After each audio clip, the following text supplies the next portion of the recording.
Hey, I'm Jesse. Let's have a devotion. I wanted to show you more examples of Daniel in Revelation. Yesterday we saw Revelation 1:7. It quotes Daniel 7:13, describing Jesus coming back on the clouds with fire. It's really amazing. Just 7 verses into Revelation, there's this prayer that's comprised of a series of quotes from Genesis and Zechariah and our own Daniel. Keep going just another 6 verses, and John further explains that he is on this island called Patmos, and under it's a penal colony.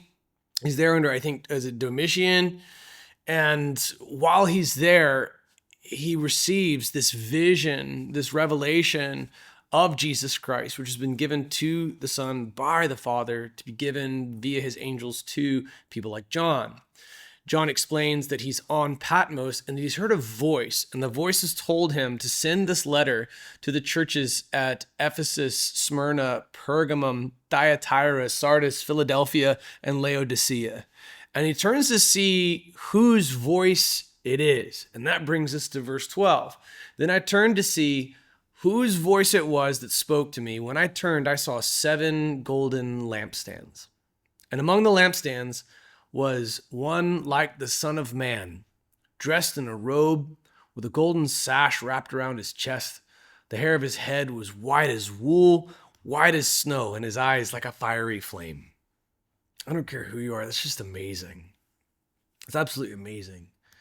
Now, not to start teaching Revelation before it's time, but watch these lampstands. It's pretty amazing. As the chapter ends, you see that the lampstands are both like in Jesus' hand, and then also he's among them.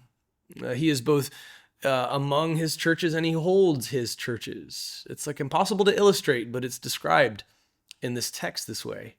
We see the lampstands here on the earth in Revelation 1. You're going to see them in heaven in Revelation 4.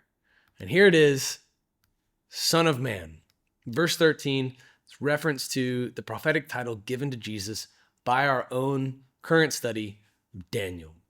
Now, some of this language might sound familiar as well from yesterday's devotion. The hair of his head was white as wool, white as snow, and his eyes like a fiery flame. That's absolutely incredible to behold. Look, as I kept watching, the thrones were set in place, and the Ancient of Days took his seat. His clothing was white like snow, and the hair of his head like whitest wool. His throne was flaming fire. Its wheels were blazing fire. Really incredible. Similar language is used in Daniel, and it's described, the same descriptions used here in Revelation 1:12 through 14. So we didn't even make it like 7 verses before we see yet another reference to Daniel in the book of Revelation. And then spoiler, tomorrow's reference from Revelation is going to come from chapter 14. See if you can read ahead and spot that one.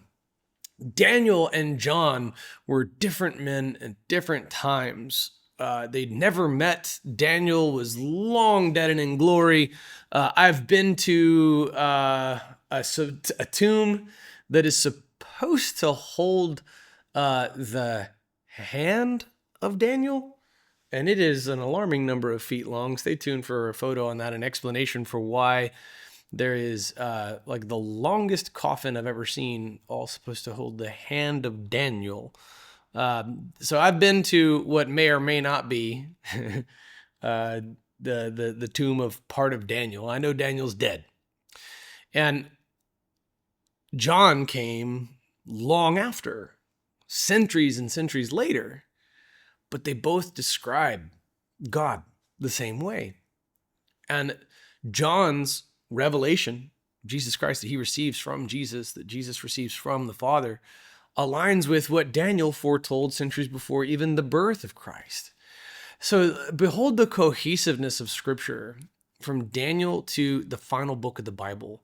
Both books are apocalyptic. One is the Old Testament. The other one is God's latest book and the last book that he ever needs to write.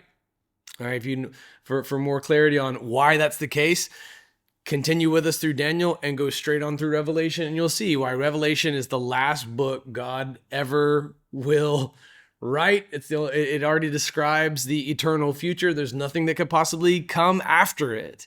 So watch Daniel and Revelation continually coincide one with the other. It's beautiful to behold.